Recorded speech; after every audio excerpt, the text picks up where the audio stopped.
Okay. Let's talk about the iPad Mini Pro, or the lack of an iPad Mini Pro, because I think this might be hard to hear, but I don't think we're ever going to get an iPad Mini Pro or an iPad Mini with Pro-like specs at any point. And I wanted to start this video pretty much by saying this is all conjecture. I'm just talking about my thoughts and feelings as a creator in the tech space. I've got no knowledge or insights or anything like that. These are all just my honest thoughts and feelings about the iPad Mini as a product and, the iPad Mini Pro or lack thereof. So with all of that aside, let's get into it. Okay, for argument's sake, let's build what the perfect iPad Mini Pro might actually look like. And I want to keep this semi-realistic as we go through it because it'd be very easy to just ask for everything. But starting off, I think we've got to ask for the 120Hz ProMotion display on the iPad Mini. And we've also got to throw in the OLED there, the tandem version as well, which means that would have to be driven by the new M4 chip because that's pretty much what it was made for here on the iPad. That would give it some huge pro level specs immediately. And while we're playing with the screen, why not expand it a little bit? So if we go from 8.3 inches, what it is now, up to 9 inches, but in the same size tablet, so it's just the bezels which are shrinking, I think that will give it a really nicer overall look. When it comes to RAM, I want to be kind of realistic with this. I think it would probably stay at 8GB across the board, even when you push up the storage a little bit, because Apple is still going to have a reason to push people up to those bigger iPads and spend a little bit more money. I would also cap the Mini out at 1TB of storage. I don't think a mini tablet really needs to go any higher than that. When it comes to external monitor support, I would absolutely let it have that as well. Thanks to the M4 chip, it could do that, and it would have a stage manager and all those sorts of things. But for me personally, I would only allow it to use stage manager when it's on that external display. Honestly, I don't use stage manager that much on my 11-inch iPad Pro, and having it on this smaller screen would feel so cramped. I don't think it would deliver a very good experience, and I would be fine if this stuck with just your standard multitasking with slide over for the iPad Mini. I would also give it Face ID rather than the Touch ID, and I would move the selfie camera to the horizontal side as well, so it's in line with all the other iPads, and that would just make it a little bit better for video calls and things like that.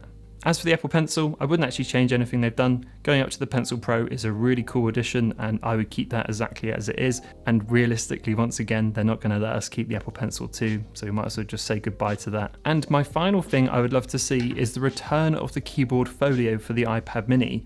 I personally think the Mini is too small for the Magic Keyboard setup, but if they were to bring back the keyboard folio, I think that could work really well, and it wouldn't have a trackpad either. Honestly, it's just too small for that. I'd keep it to touchscreen and that really nice keyboard which just flaps over. I think that would be great for the iPad Mini. So that's a realistic view of what I think an iPad Mini Pro could look like, and I'll admit I'll be one of the first people to line up and buy that because that sounds like a great device, but I sadly don't think Apple are ever going to do it, so let me explain why. The first one up is a really simple one. The iPad Mini isn't a massive seller. I had a very small look online, and you can see in pretty much every graph I found that the iPad Mini not only has the smallest user base, but it also has the smallest sales as well. That obviously peaks and troughs a little bit when new ones come out, but generally speaking, the iPad Mini is the lowest selling of all of them. And that points pretty much directly to a market who appreciate having a bigger screen. We saw this happen with the iPhone Mini. Apple had the iPhone Mini for 2 years, and then they got rid of it in favor of the iPhone Plus series, which were just bigger screen versions because they sold loads better. The iPhone Mini was loved by a lot of people, and it sounded like a lot of people, but the sales figures don't lie, and the fact that Apple replaced it with a Plus version of an iPhone rather than kept the Mini going, then that just pretty much says it all. And I think we're already seeing that happen. This was the first year that Apple put out the iPad Air in a 13-inch size because people want that bigger display. And I would argue that Apple will probably make more money doing a bigger version of the base iPad than they would making a Pro version of the iPad Mini, which is a shame, obviously, as someone that would love that iPad Mini Pro, but I think that's just how the general consumer will buy products. They'd rather have a bigger tablet than a smaller one.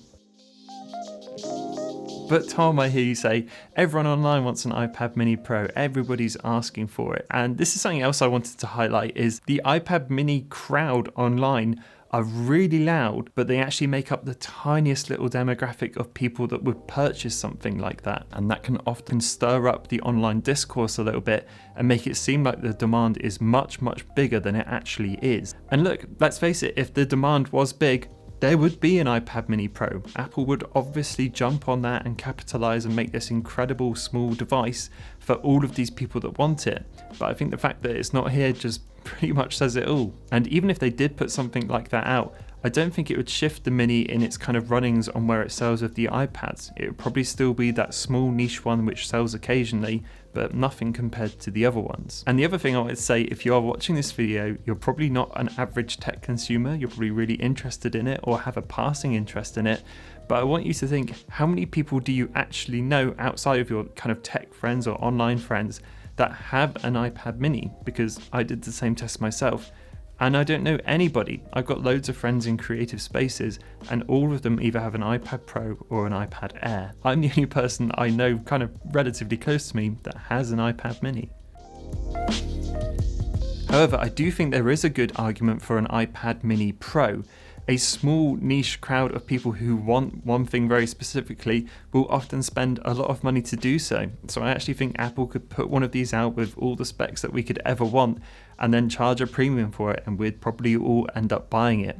But even if we did, it still wouldn't be the kind of margins of kind of sales that Apple look for. So sadly, that's why I think it's probably never going to be a thing. And it is also the biggest example of why the 13-inch iPad Air exists, because people often want a bigger screen when it comes to a tablet. It's very rare that they would want the smaller screen device. And look, in my mind, I would love to see an iPad lineup which has Pro, Air, and just the iPad, and then 3 sizes for each. So a 13-inch, 11-inch, and like a 9-inch iPad Pro, and the same again for the Air, and the same again just for the standard iPad. And then pretty much everyone could have the choice they want. But that's a pretty massive product lineup, so I can see why they don't. Anyway, I think that's my overall thoughts on why I don't think we'll ever see an iPad mini Pro. I really hope one day that I'm wrong. I'd love to come back to this video and be like, ha, he got it wrong. But I have a feeling that I probably won't be.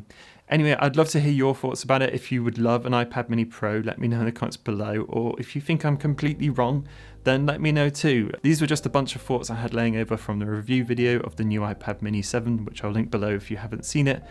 So yeah, I'd love to hear what you have to say. Oh, and if you did want to support the channel, then check out KurokuStudio.co.uk. This is my website where I sell all of the wallpapers that you see in this video, and we've got really cute little Byte Review merch like mugs and stickers and kind of little coasters for your desk and office setup. It's all really nice, and if you want to help support the channel, it's the best way to do so. So I'll link it below. And as always, I'll see you all in the next one.